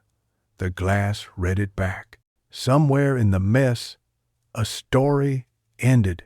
Somewhere else, a story had already started building its first red rectangle. The night after they charged Nia, Lynn dreamed of a room where a canvas stood as tall as a door. A seam ran down its back like a spine. She pressed her ear to it and heard the city speaking in a language that was older than law and younger than grief. A language with only two imperative verbs, look and remember. When she woke, it was still raining. She went to work. Weeks wore themselves thin. The lab told her the blood in the vial matched the blood in the rectangle, matched the blood in the alley, missed by the first camera that had not yet learned how to lie. The hair matched the comb in Nia's office, and the sweater on his chair, and the pillowcase that had acquired the patience of a man waiting for his life to resume. The ring's inscription matched invoices signed by Hung at a karaoke bar where she had worked Thursday nights and sometimes Sundays, when Rent asked rude questions. The boy in the brown shirt came to the station once and showed her a sketch he'd made of the bridge. He had drawn the seams between panels as if they were veins. She told him it was good in a way that meant something, and he looked like someone who'd been allowed inside a word he had thought kept itself for other people. The pigeons scattered and reconvened. Some took their charges like medals. Some took them like tickets in a lottery they didn't remember entering. Thatch Lamb sat in an interview chair and sanctified the room with silence until they decided to speak. When they did, they didn't tell on anyone. They told on themselves with a generosity she hadn't expected. "You should stop making mirrors," she told them, not as a command, but as an invitation. "Mirrors are how we check if we are still here," they said. "What would you have us make?" "Windows," she said, "so the city can see out, not just in." They considered that and nodded. "Chapter titles are a trap anyway," they said. "We'll try something that refuses to end." She smiled despite herself. "Good luck." "We don't need luck," they said. "We have seams." After the trial began, she visited the market one more time, without the burden of expecting to find anything. That is, when you find things. The paper seller had put a small photo of Hung in a corner of her stall, framed in gold that tarnished when the weather got serious. She had taped a thin red ribbon to the top of the frame. It hung limp, then breathed when the fan turned. On a piece of scrap paper someone had written in handwriting that leaned forward like it was eager to arrive, Hung. Chung ta nin, chung ta ner, Hung. We look, we remember. Lynn bought a packet of incense, even though the only altar she kept was the one where she put her keys. She carried the packet to the bridge and lit one stick. The smoke climbed like a very old dancer who still remembered how to be light. She wasn't praying. She doesn't do that often. And when she does, she never asks for anything she isn't willing to lose. She stuck the incense between two bolts where the metal had learned to rust discreetly. The stick leaned and held. Below her, the river moved with its contradiction, forward and back at once. Quang arrived late and pretended it was early. He put a bag of something delicious on the rail and said, "Eat!" And she did, because that is a prayer too. "You ever think about quitting?" he asked through a mouthful. "All the time," she said. "And then?" "And then I look up," she said, "because it was the truth." He nodded. "Chapter complete." She shook her head. "Only the mirror." "Oh, lad." He chewed, looking satisfied not by the ending but by the lack of it. "You know what I see when I look at that red now?" he asked, nodding toward a billboard that had already moved on to selling a better version of a worse idea. "What?" "A frame someone forgot to fill," he said. She laughed softly. "That's every case," she said, "and every poem. When he left, the bridge belonged to her and to nobody, an arrangement she wishes on more places than she'll ever see." She touched the seam in the railing with her thumb, a small private ritual. The city's voice rose around her, not as a choir, not as a chorus, more like a market's clatter, a melody made by people who don't agree on much, except that today is a thing you hold the way you hold a bowl of soup and walk carefully. She walked off the bridge with the rectangle under her arm and didn't put it in evidence again. She took it home and leaned it against a wall beside the shoes she kept for funerals. It didn't belong to her. Nothing belongs to anyone here for long. She told herself she was only borrowing it until she knew what to do with windows. On the first clear morning in days, she woke before her alarm. The city had been washed into a version that forgave itself for a few minutes at a time. In that light you could see things that refused to be seen at noon. The scuffs on the black paint of a window frame, the hairline crack in a bowl that made it better, the way the seam down a painting's back told you it had been bound by hands. She stood at the window and looked at her own reflection. For a moment it looked like a woman on a screen, then it looked like a woman in a story she had only half told. She raised her hand and touched the glass and waited. It didn't blink. She did. The glass river ran on. The bridge tuned itself for another set of footsteps. The market set the price of cilantro and of gossip, which are often the same. And somewhere in a room built to be seen through, a canvas waited for red that would not be painted today. The city had asked her to look. She did. It asked her to remember. She promised nothing and did it anyway. Outside, the light gathered. Inside, the rectangle leaned against the wall, a stubborn shape that would not be what it had been, a seam waiting for a patient hand